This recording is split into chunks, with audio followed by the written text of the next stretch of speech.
Pagbasa mula sa aklat ni Propeta Isaías. Sinabi pa ni Yahweh sa kanyang bayan, sa tamang panahon ay tinugon kita. Sa araw ng pagliligtas, sinaklolohan kita.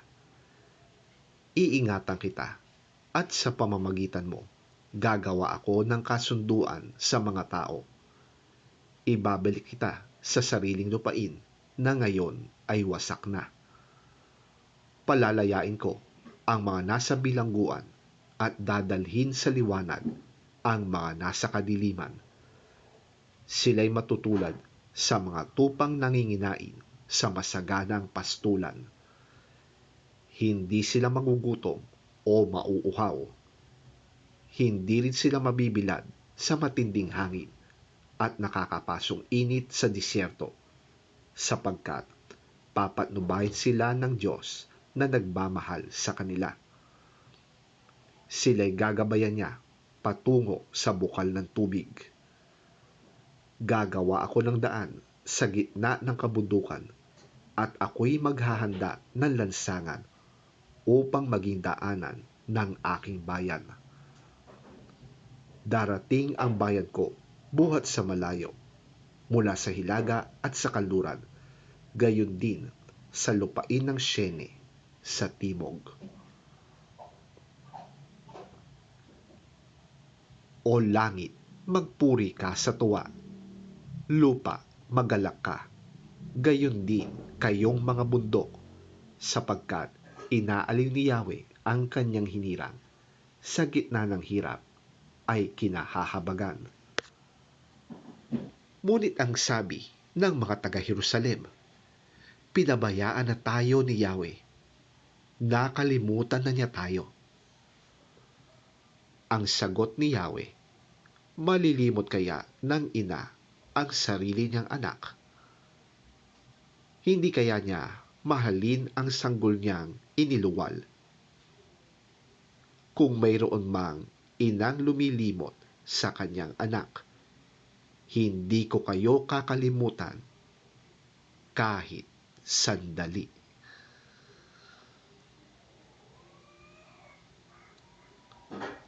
Ang salita ng Diyos. Salamat sa Diyos. Ang mabuting balita ng Panginoon ayon kay San Juan. Papuri sa iyo, Panginoon. Ngunit sinabi sa kanila ni Jesus, ang aking Ama ay patuloy na gumagawa hanggang ngayon, at gayon din ako. Lalo namang pinagsikapan ng mga pinuno ng mga Hudyo na ipapatay siya, sapagkat hindi lamang niya nilabag ang batas tungkol sa araw ng pamamahinga, sinasabi pa niyang ang Diyos ang kanyang Ama, at sa gayon ay ipinapantay ang kanyang sarili sa Diyos. Kaya't sinabi sa kanila ni Jesus, pakatandaan ninyo na walang magagawa ang anak sa kanyang sarili lamang. Ang nakikita niyang ginagawa ng Ama, ang siya lamang niyang ginagawa. Ang ginagawa ng Ama ay siya ring ginagawa ng anak, sapagkat minamahal ng Ama ang anak at ipinapakita sa anak ang lahat ng ginagawa niya, at higit pa sa mga ito ang mga gawang ipapakita sa kanya ng Ama upang kayo'y humanga. Kung paanong binubuhay ng Ama ang mga patay, gayon din naman binubuhay ng anak ang sinumang nais niyang buhayin.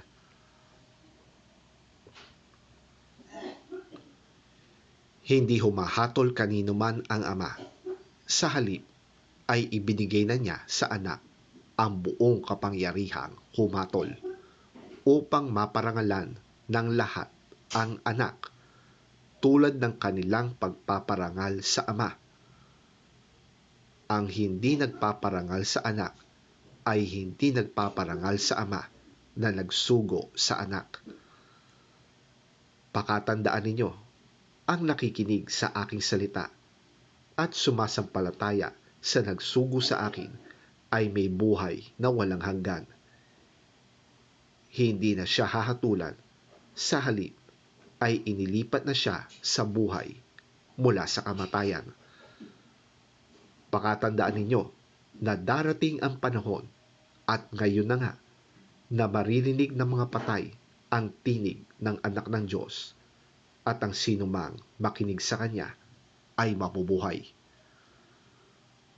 Kung paanong ang Ama mismo ang pinagmumula ng buhay, gayon din naman ang anak na binigyan niya ng ganoong karapatan. Binigyan din niya ang anak ng kapangyarihang humatol sapagkat siya ang anak ng tao.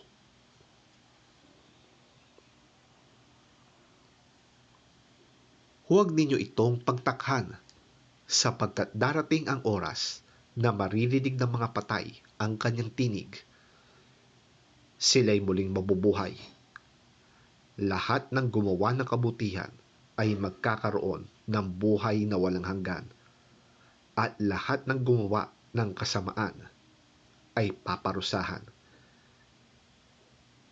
Hindi ako gumagawa dahil sa sarili ko lamang. Humahatol ako ayon sa sinasabi sa akin ng Ama, kaya't matuwid ang hatol ko.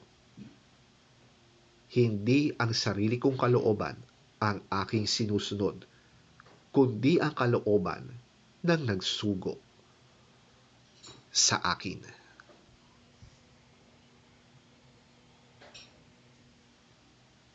Ang mabuting balita ng ating Panginoon. Pinupuri ka namin, Panginoong Hesukristo.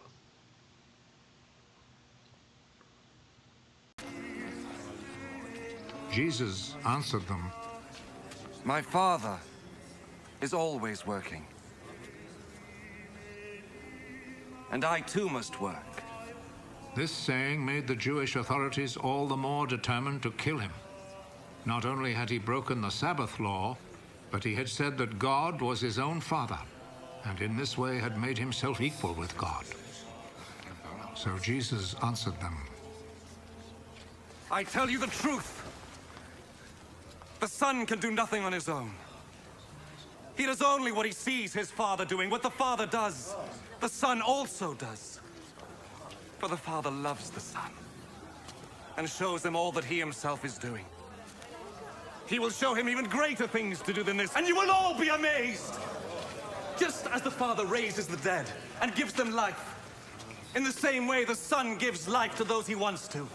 Nor does the Father himself judge anyone. He has given his Son the full right to judge, so that all will honor the Son in the same way as they honor the Father. Whoever does not honor the Son does not honor the Father who sent him. I am telling you the truth. Those who hear my words and believe in him who sent me have eternal life. They will not be judged, but have already passed from death to life. I am telling you the truth. The time is coming. The time has already come when the dead will hear the voice of the Son of God. And those who hear it will come to life.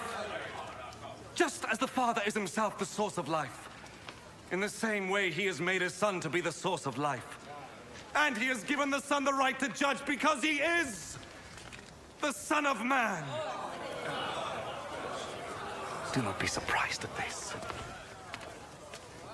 The time is coming when all the dead will hear his voice and come out of their graves. Those who have done good will rise and live.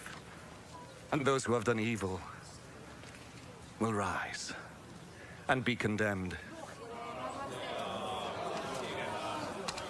I can do nothing on my own authority. I judge only as God tells me, so my judgment is right. Because I am not trying to do what I want, but only what he who sent me wants.